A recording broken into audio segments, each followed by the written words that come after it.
Assalamualaikum warahmatullahi wabarakatuh. Waalaikumsalam warahmatullahi wabarakatuh. Waalaikumsalam warahmatullahi warahmatullahi wabarakatuh. wabarakatuh. Selamat siang teman-teman, anak-anakku.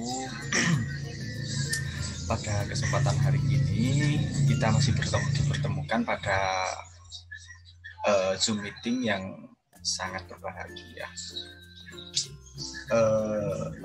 Sebelum kita memulai pembelajaran pada siang hari ini, kita berdoa terlebih dahulu sesuai dengan keyakinan masing-masing. Untuk Agung Dwi, silakan untuk pimpin doa.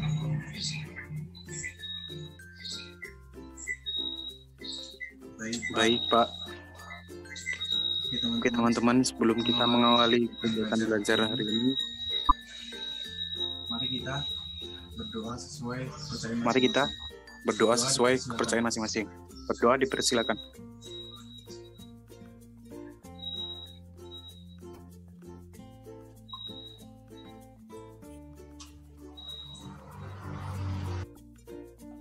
Selesai. Baik, terima kasih Mas Agung Dwi. Silahkan teman-teman, ada yang tahu hari ini kita akan mempelajari materi apa? Belum Pak. Belum tahu ya? Belum Pak. Oke, sebelumnya kita absen. Ya, belum. Dulu. Saya absen dulu ya anak-anak. Yang pertama Amelia Firna.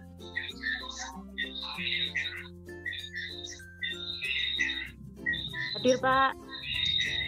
Jessica.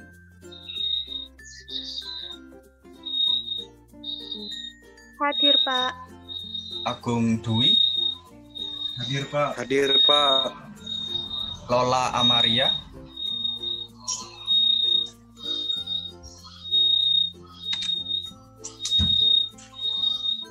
Mungkin sinyalnya lagi buruk ya. Miss Baul Zildana. Ica Melati Ayu Zildana.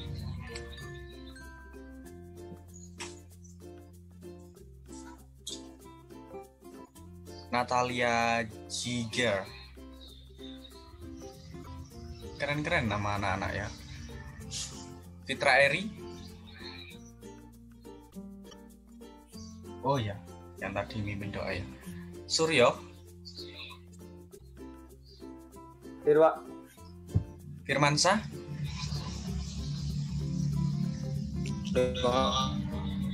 Baik.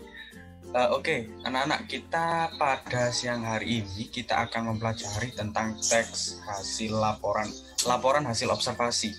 Dari kata teks, laporan, hasil observasi. Observasi adalah kita melakukan penelitian yang berupa apa itu tentang rumah, apa itu tentang laptop, apa itu tentang elektronik, seperti itu. Langsung saja saya share screen terlebih dahulu untuk materi.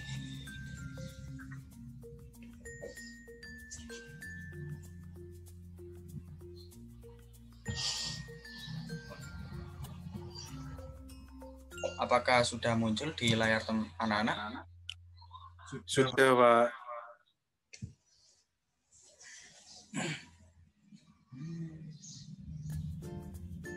Sebentar ya, masih lemot. Oke, kita akan mempelajari teks laporan hasil observasi.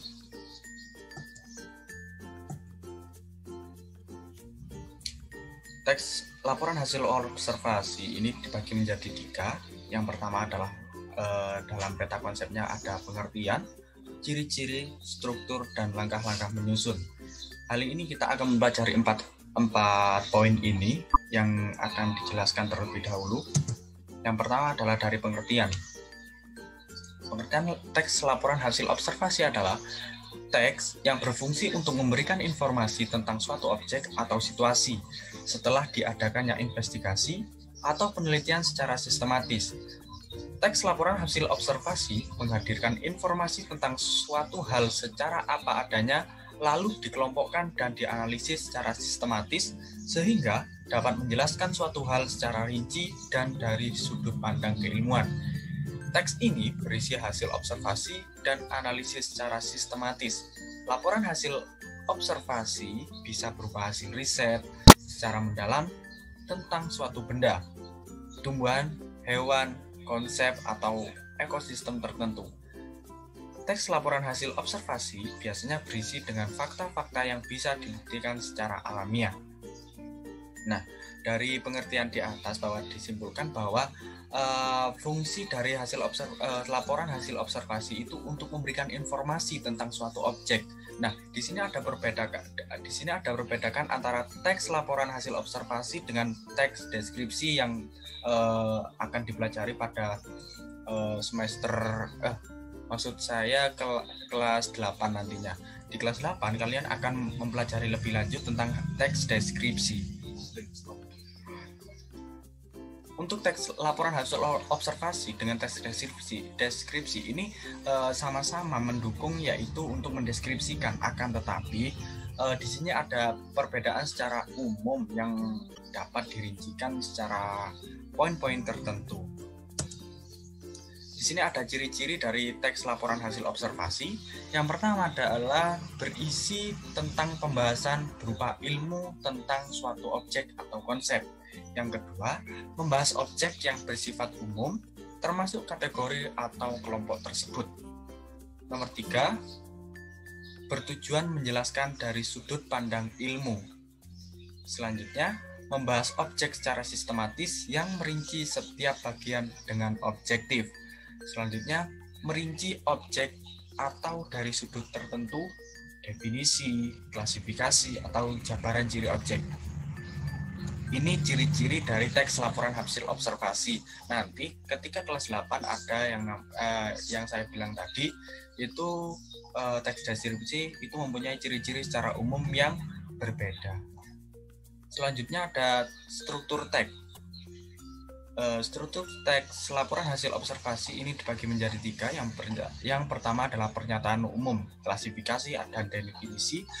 Pernyataan umum berisi informasi umum seperti nama, kelas, waktu observasi, tempat observasi, dan tambahan-tambahan lain tentang hal yang dilaporkan. Jadi seumpamanya kita akan mendeskripsikan tentang rumah. Nah, rumah tersebut kita memberikan pernyataan umum seperti ini. Contohnya, rumah ini milik Bapak Andi. Tempatnya di sini, membuatnya seperti ini dengan kerangka yang seperti ini. Nah, struktur teks yang kedua di sini ada deskripsi bagian berisi perincian dan inti dari hasil observasi yang dilakukan. Dapat berupa klasifikasi yang bersifat teknis dan deskripsi yang lebih spesifik dari objek. Misalnya kualitas, bagian, fungsi, dan kebiasaan dan kegunaan. Nah, di sini ada yang kedua ini ada deskripsi dan bagian. Deskripsi bagian ini tentang ketika rumah itu, bagaimana ketika kita membuat rumah, bagaimana kita mendesain rumah itu berada di bagian deskripsi dan berisi perincian. Yang ketiga adalah kesimpulan. Nah, kesimpulan ini berisi tentang hal-hal yang mencakup dari pernyataan umum dan deskripsi. Deskripsi bagian-bagian. Kalau dalam teks deskripsi itu dinamakan dengan koda. Itu cuma bedanya dari situ. Selanjutnya adalah langkah-langkah menyusun. Yang pertama adalah menentukan topik masalah yang akan diamati atau diteliti. Di sini yang menjadi pokok menjadi tonggak utama dalam kita untuk menganalisis suatu objek. Jadi kita akan menganalisis rumah, ya sudah, berarti topik masalahnya kita adalah rumah.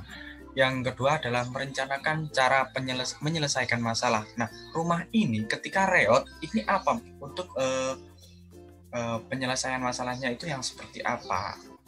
Nah, ketika air dalam rumah itu tidak mengalir, itu dijelaskan secara rinci dalam teks laporan hasil observasi. Yang ketiga adalah melakukan pengamatan sesuai dengan masalah yang ditemukan. Selanjutnya adalah meneliti ulang hasil pengamatan. Kenapa kok ditinjau ulang? Kenapa kok diteliti ulang? Karena agar suatu bagian-bagian terkecil dalam kesalahan pengetikan atau kesalahan dalam menganalisis kita dapat menghandle, kita dapat merombak ulang, kita dapat memperbaiki ulang seperti itu. Selanjutnya adalah membuat kerangka hasil pengamatan berdasarkan struktur teks laporan hasil observasi, yaitu pernyataan umum, definisi umum, klasifikasi umum, dan deskripsi bagian serta kesimpulan. Selanjutnya adalah menyusun laporan hasil observasi. Yang ketujuh, membenahi atau menyunting teks laporan hasil observasi. Nah, ini dari poin ketujuh ini meninjau ulang.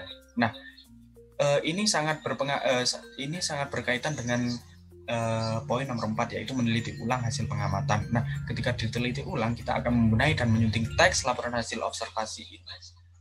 Sekaligus kita akan mengoreksi kesalahan-kesalahan yang mungkin terjadi dalam penulisan, seperti kata rumah kita tulis dengan lumah atau dumah, itu ada bagian fonologi yang hilang atau dilesapkan. Dari sini, dari penjelasan Bapak, apa ada yang perlu ditanyakan? Silahkan. Cukup jelas, Pak. Cukup jelas, Pak. Baik, selanjutnya dari cewek mungkin ada yang perlu ditanyakan. Amelia Firna mungkin, Jessica.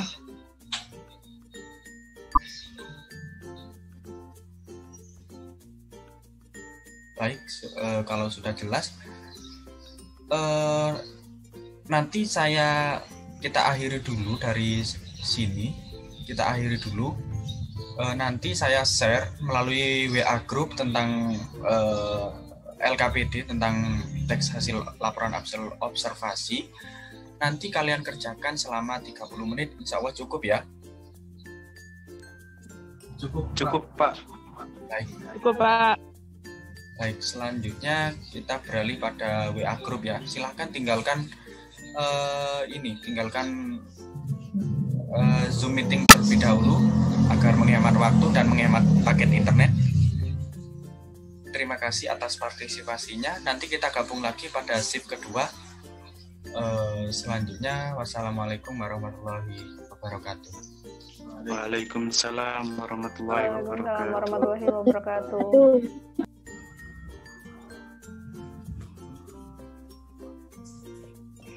Baik, assalamualaikum warahmatullahi wabarakatuh. Waalaikumsalam warahmatullahi wabarakatuh. Waalaikumsalam warahmatullahi wabarakatuh. Kita bertemu lagi di shift kedua. Ini sudah 30 menit Anda semua mengerjakan LKPD dari saya untuk peninjauan ulang. Ini ada saya ambil satu dari pengerjaan anak-anak. Ini punya siapa ini? Mas Agung Dwi ya? Iya. Oh iya, Mas Agung Dwi. Agung. Silakan untuk mempresentasikan hasil dari Iya. dari pengerjaannya LKPD yang saya kirimkan tadi melalui WA. Silakan untuk dibacakan. Ini dipresentasikan Hasil tugas saya. Yang pertama, tujuan hutan bakau, mendeskripsikan secara detail hutan bakau secara dampak negatif hutan bakau. Yang kedua, museum,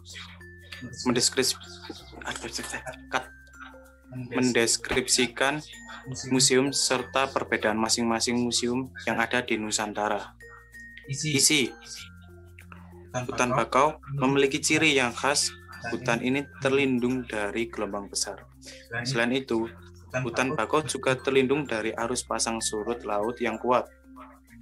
Hutan bakau yang terletak di perbatasan laut dan muara sungai memiliki kadar garam payau.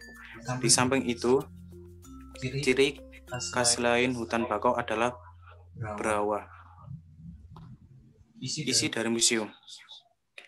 Museum Nasional adalah museum yang koleksinya terdiri atas kumpulan benda yang berkaitan dengan bukti material manusia dari seluruh wilayah Indonesia yang bernilai nasional.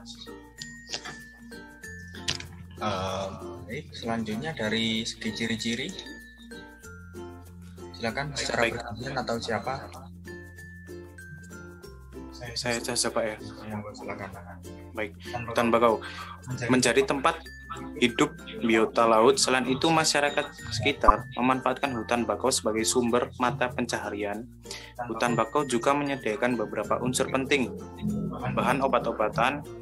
Hutan bakau memiliki ciri khas, manfaat untuk melindungi lingkungan laut, manfaat ekonomi, menyediakan sumber makanan atau obat-obatan.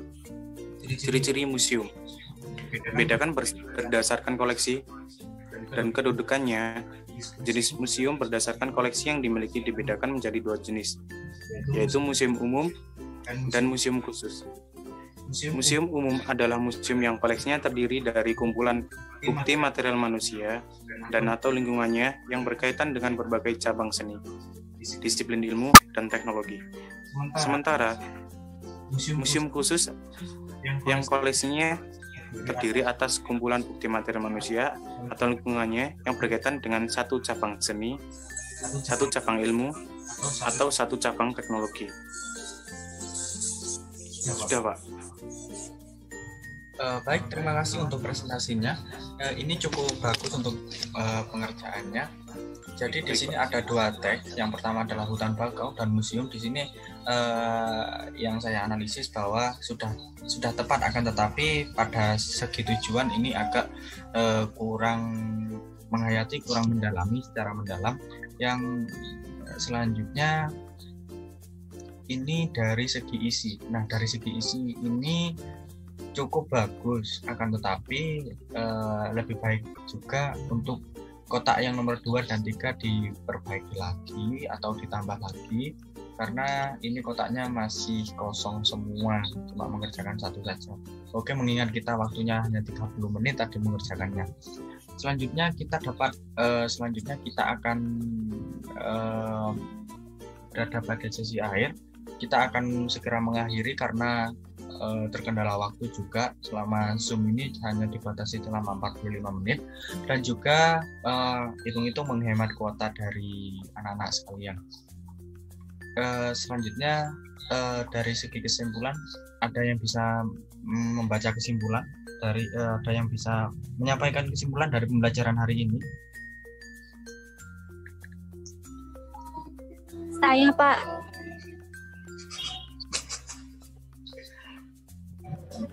Iya, silakan.